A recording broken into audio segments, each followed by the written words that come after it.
Or a question: what would the modern Greek language sound like to an ancient Greek? By the twin gods, Autolycus. What then, O Charixus? Hear you what a curious speech it is that this strangely dressed individual utters? It is indeed passing curious. Some words sound like words of our common Hellenic tongue. Indeed so, O Charixus. Yet there is a harsh deficit of diphthongs in his speech. Much like a Boeotian, someone should indeed tell them that there are more than 7 vowels in the language. Ha ha ha ha ha. And some awkward sibilants where a Grecian would use stops. You have learned quickly the terms of the sophists, O Charixus, like unto a Laconian, methinks. Yes, yes, indeed. Ne to thea instead of ne to theo by the twin gods. But forsooth, with many more horrid sounds. And such monotony of speech, O Charixus. Indeed, much like unto the rattle of some dull bird, no poise of long and short vowels, no tunefulness of speech, a mere monotonous alternation of loud and soft noises. What make you of this then?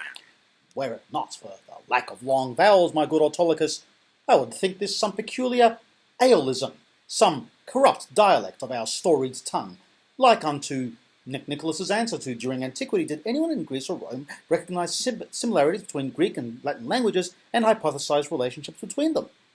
A capital scholar, this Nicholas, grandson of Nicholas. I vouchsafe you, sir. Yet even those blockheads of Latium speak more tunefully than this. What then, O Charixus? Mark you not, my good Autolycus, the lip hair on many of his number, that which we call moustaches, Indeed I do, O Charixus. and his breeches, worn in the stead of a decent chlamys? Very much so. This, and the corrupt Aeolisms that pass from his lips, which remind one of Grecian words, yet are not truly Grecian. It is decided, Autolycus. Very much so, O Charixus. This man is a Celt. A Gaul, I believe. Maybe to the crows. He's Coricus. Let us add to this exchange the following remark from Steve Theodore. On the one hand, let me do this properly.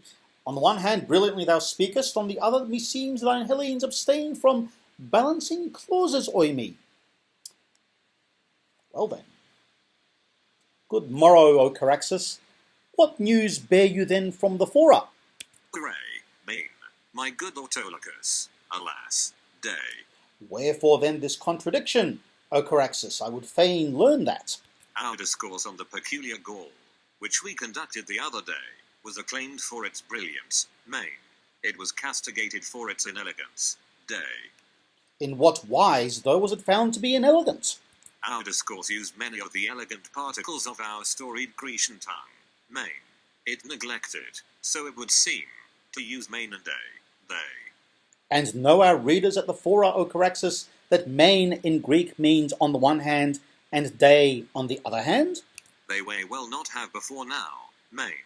I will vouchsafe you they know it now, day. The end.